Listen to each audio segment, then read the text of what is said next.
Hello friends, நம்ம இன்றைக்கி ஒரு டிப்ஸ் தான் பார்க்க போகிறோம். என்ன டிப்ஸ்னால், முடக்குவாதம். யாருக்காவது வயசானவங்களுக்கு பாருங்கள், இந்த மூட்டு இருக்கு இல்லையா, இதெல்லாம் வீங்கி இருக்கும். இந்த மூட்டுகளில் விரலில் வீக்கம் இருக்கும். இப்படி மடக்க கொஞ்சம் கஷ்டமாக இருக்கும். அப்புறம் இந்த மணிக்கட்டு இப்படி மடிக்க கஷ்டமாக இருக்கும். இதுக்கு நம்ம இன்னும் ஊசி போட்டாலும் அப்போ வலி தான் குறையும், ஆனால் முழுமையாக சரியாகிறதில்ல. அதுக்கு நம்ம இப்போ இருந்தே ஒரு 30 வயசுக்கு மேலே இருந்தே நம்ம எடுத்துக்க வேண்டிய முக்கியமான ஒரு கீரை என்னன்னு பார்த்திங்கன்னா, வாங்க காட்டுறேன். இது பார்த்திங்களா, இதுதான் அந்த கீரை. முடக்குவாதத்துக்கு மூட்டு வலி இருக்கிறவங்க சாப்பிடுங்க. இது முடக்கத்தான் கீரைன்னு சொல்லுவாங்க. எங்கள் வீட்டில் எங்கள் அம்மாவுக்கு அப்படிதான் இருந்தது. இந்த கீரை விடாமல் சாப்பிட்டாங்க. டாக்டரும் போனாலும் இந்த கீரை தான் சாப்பிட சொல்கிறாங்க. அவங்க மெடிசன்லாம் கொடுத்தாலும் ஆயிலெலாம் கொடுக்குறாங்க தேய்ச்சிக்க சொல்லி. ஆனாலும் இந்த கீரை சாப்பிட்டா தான் நமக்கு அது குணமாகுது, அந்த வலி குறையுது, அந்த வீக்கெல்லாம் குறையுது சொல்கிறாங்க. இது உங்களுக்கு எங்கேயாவது கிடைச்சா யூஸ் பண்ணிக்கோங்க. இந்த கீரை விற்பாங்க, இல்லை நம்ம வில்லேஜில் இருந்தால் அது எங்கேனாலும் விளைஞ்சிருக்கு பாருங்கள். நிறைய ரோட்டோரங்களே போனீங்கன்னா இந்த கீரை நிறைய கொடி கொடியாக போயிருக்கோம். முடக்கத்தங்கரை இது வாங்கி சாப்பிடுங்க, அந்த வீக்கெல்லாம் போயிடும். வயசானவங்களுக்கு சொல்லுவாங்க, மூட்டெல்லாம் வலிக்குது அப்படிம்பாங்க. அவங்களுக்கு இந்த கீரையை எடுத்துகிட்டு போய் 2 மிளகு சீரகம் போட்டு ஒன்று பார்த்தா நசுக்கி ஒரு பூண்டு பல் போட்டு நல்லா கொதிக்க வச்சு அந்த சாறு கொடுங்க. கை வலிக்கு அந்த மூட்டு வலிக்கு நல்லாயிருக்கும். இது உங்களுக்கு கிடைச்சா யூஸ் பண்ணிக்கோங்க. பாருங்கள், இந்த மாதிரி தான் கொடி போகும். இது எங்களுக்கு தான் சின்ன கொடியாக இருக்குது. நான் கொஞ்சம் பெருசாக வளர்ந்த கட்டுறாங்க. இலை இப்படி தான் இருக்கும்.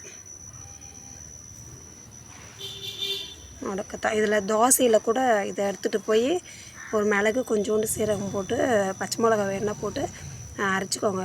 நல்லா அரைச்சிட்டு தோசை மாவில் போட்டு தோசை ஊற்றியும் சாப்பிட்லாம். அந்தமாரி சூப் மாதிரி குடிக்காதவங்க தோசை ஊற்றியும் சாப்பிட்லாம். 30 வயசுக்கு மேலேனாவே இது எடுத்துக்கோங்க. ஏன்னா மூட்டு வலிகளுக்கு ரொம்ப ரொம்ப நல்லது. இது முடக்கத்தாங்கீரை சாப்பிட்டு பாருங்கள் ஃப்ரெண்ட்ஸ். உங்களுக்கு யூஸ்ஃபுல்லாக இருக்கும்னு நினைக்கிறேன் இந்த டிப்ஸு.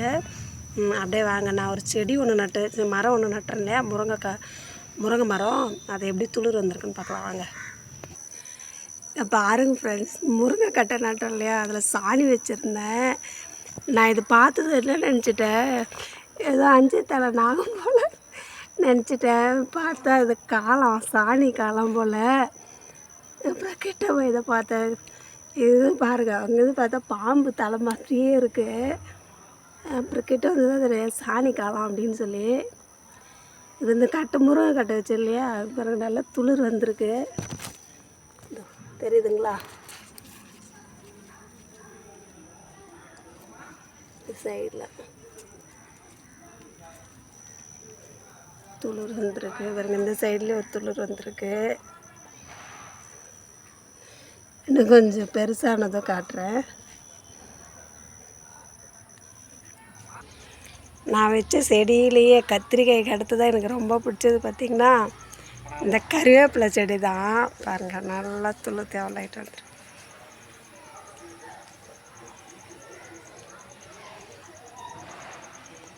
நல்லா ஹைட்டாக வளர்ந்துருச்சு.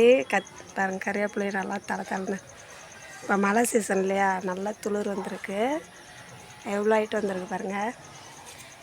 பச்சை மிளகாயும் பாருங்கள், ஒரே ஒரு செடி மட்டும் வந்திருக்கு. 2 தக்காளி,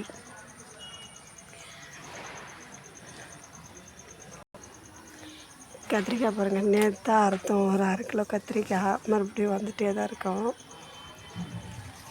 இப்போ மழை சீசன், இனிமேல் நிறைய கத்திரிக்காய் வரும்.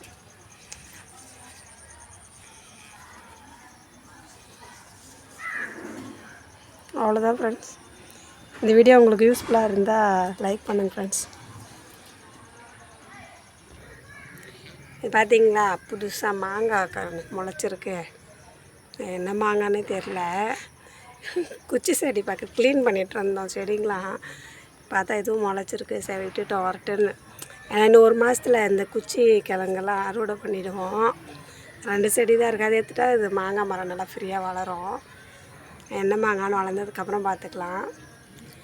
நிறைய செடி இருக்குது ஃப்ரெண்ட்ஸ். வாங்க, நான் ஒரு நாளைக்கு காட்டுறேன்.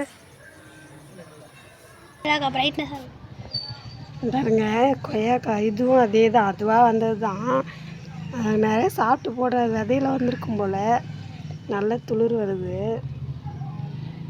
நிழலே இல்லைன்னு நினச்சோம், ஆனால் வீட்டை சுற்றி மரம் அதுவாக தானாக வந்துட்டுருக்கு. எல்லாம் தானாக வரத்தான், வரட்டு விடுங்க, நல்லதான். நல்லா வர்றது பாருங்கள். இப்போ இவ்வளோட்டு வளர்ந்துருக்கு. மழை பெய்கிற வரைக்கும் இப்போ நல்லா வந்துட்டுருக்கு.